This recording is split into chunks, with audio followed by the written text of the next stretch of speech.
Good evening మచాస్. As I promised every day ఒక video పెడతా అని పెడుతున్నా. చాలా రోజుల తర్వాత కుకింగ్ వీడియోతోనైతే వస్తున్నా. ఈరోజు అయితే ఫిష్ని అయితే ఫ్రై చేసుకున్నాం. ఫిష్ అంటున్నావు, ఫిష్ పెద్దగా ఉంటుంది, ఇదేమో చిన్న చిన్న చికెన్ ముక్కలు తీరు ఉన్నాయి అనుకుంటురేమో. నాకు ఫిష్ ఇట్లా తింటేనే ఇష్టం.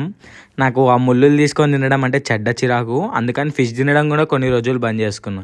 నా కోసం మా మమ్మీ డాడీ అయితే ఆ ముళ్ళులు తీపిచ్చేసి స్పెషల్గా ఫిష్ తీసుకొస్తారు.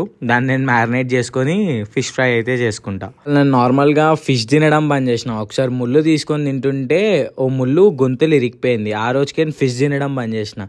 అయితే ఇట్లా కాదు, ఫిష్ తినాలని చెప్పి నా కోసం మా మమ్మీ డాడీ ఎప్పుడు ఫిష్ తెచ్చినా సరే సపరేట్గా తీసుకుంటారు. ముళ్ళు లేని ఫిష్ తీసుకొని అది కూడా చిన్న చిన్న కట్ చేపించి తీసుకొని వస్తారు నా కోసం.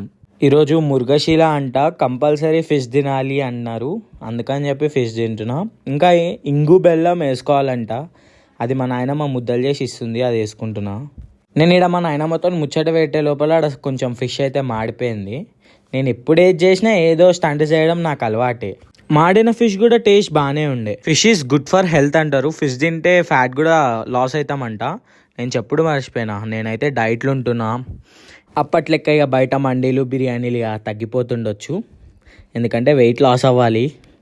అందుకని ఇంట్లో కూడా తిడుతుర్రు వెయిట్ లాస్గా అని చెప్పి. అందుకని డైట్ ఫాలో అవుతున్నా, జిమ్కి పోతున్నా. జిమ్ వీడియోస్ కూడా వస్తాయి.